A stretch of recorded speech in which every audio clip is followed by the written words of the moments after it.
Les appels au secours d'une enseignante viennent d'être détectés. Un secouriste s'est approché et il a entendu « Je suis la professeure Yamine. Je suis vivante à l'intérieur. Aidez-moi s'il vous plaît. J'ai soif. » Des larmes et des dégâts partout dans le pays. À Naypyidaw, la capitale, des temples centenaires à terre. L'hôpital est aussi touché. Des dizaines de patients sont alités sur les trottoirs, perfusés directement dans la cour de l'établissement. Par téléphone cet après-midi, nous avons pu joindre l'un des rares Français installés en Birmanie. Ça fait 4 ans qu'on est en guerre civile, qu'on a été touché par un cyclone en 2023, un cyclone en 2024, et que là les gens sont au bout de la résilience. Sur les réseaux sociaux, ou même mes cercles d'amis, se demandent ce que la Birmanie a bien pu faire au ciel pour mériter encore une catastrophe comme ça. La solidarité malgré tout s'organise.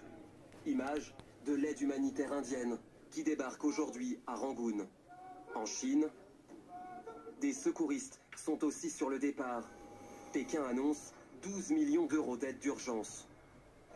Ce soir, le bilan, déjà très lourd, est encore incertain. De l'épicentre et les secours sont à la recherche de survivants. Constantin Simon depuis Bangkok. Eh bien, les secouristes thaïlandais sont mobilisés 24 heures sur 24 sur le site de l'immeuble effondré que vous apercevez peut-être derrière moi, derrière ces barrières. Ils sont équipés donc de robots qui donc utilisent des sondes et des caméras pour tenter d'identifier les personnes qui sont toujours coincées dans les décombres, des drones aussi qui survolent l'immeuble, mais ce sont des opérations très compliquées. Ce matin, un secouriste à qui j'ai pu parler m'expliquait qu'ils avaient identifié des battements de cœur, donc ils avaient encore de l'espoir.